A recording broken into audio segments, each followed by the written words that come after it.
Pengusaha yang juga mantan terpidana atas kasus pemberian suap mantan Jaksa Urip Tri Gunawan Artalita Suryani datang ke Komisi Pemberantasan Korupsi.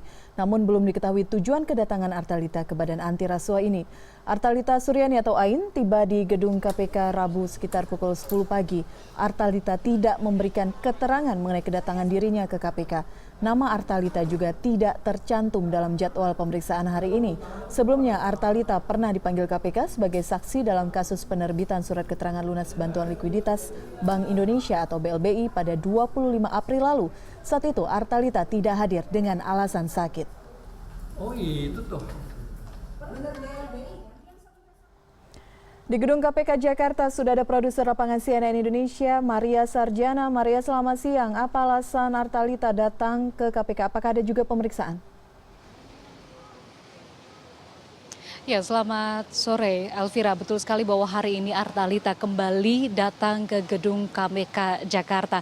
Dan kedatangan Artalita kali ini adalah memenuhi panggilan dari Komisi Pemberantasan Korupsi setelah pada 25 April 2017 kemarin Artalita tidak datang pada pemanggilan yang dilakukan oleh KPK. Hari ini merupakan penjadwalan ulang dan Artalita menjadi saksi bagi tersangka kasus penerbitan surat keterangan lunas bantuan likuiditas Bank Indonesia atau SKL BLBI dengan tersangka Syarifuddin Temenggung. Tadi memang Artalita tidak memberikan komentar apapun Elvira ketika masuk ke gedung KPK, tetapi memang pemeriksaan dari Artalita ini merupakan pendalaman dari kasus penerbitan SKL BLBI yang kemudian menyeret beberapa nama-nama penting seperti nama Jaksa Urip, kemudian juga nama Syarifuddin Temenggung sendiri yang merupakan mantan ketua dari BPPN tahun 2002-2004.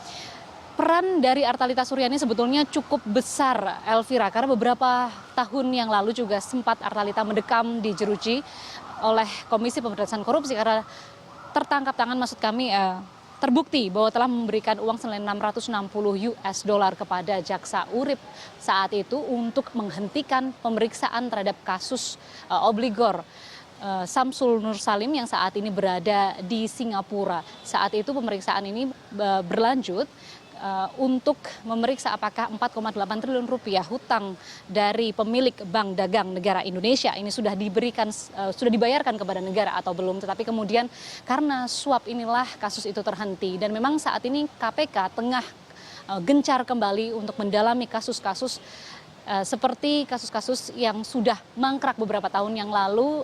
Begitu pula dengan kasus SKL atau penerbitan surat keterangan lunas. KPK juga sudah memeriksa Samsul Nur Salim dan juga istrinya Icih Nur Salim di Singapura pada 29 Mei 2017 ini, Elvira. Dan jika kita merunut ke belakang, Elvira, bagaimana sebetulnya perjalanan kasus dari penerbitan surat keterangan lunas dari BLBI ini, itu bermula pada Mei 2002 ketika kemudian Syarifuddin Temenggung menyetujui adanya komite kebijakan sektor keuangan atau KKSK yang kemudian pada 2004 Syarifuddin Temenggung juga menyetujui atau memberikannya surat keterangan lunas terhadap Samsul Nur Salim yang ternyata baru mengembalikan uang negara senilai 1,1 triliun rupiah bukan 4,8 triliun rupiah, dan ini artinya negara merugi sekitar 3,7 triliun rupiah, Elvira, angka yang tidak kecil.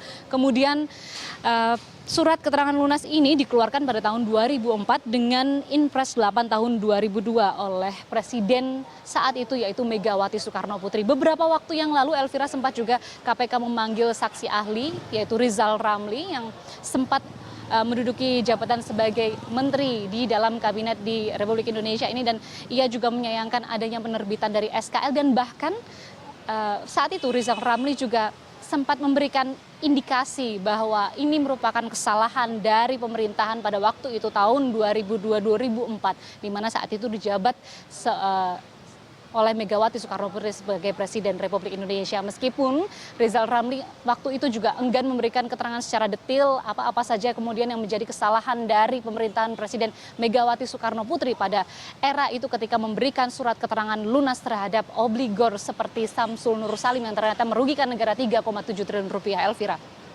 Baik, terima kasih Maria Sarjana, produser lapangan CNN Indonesia.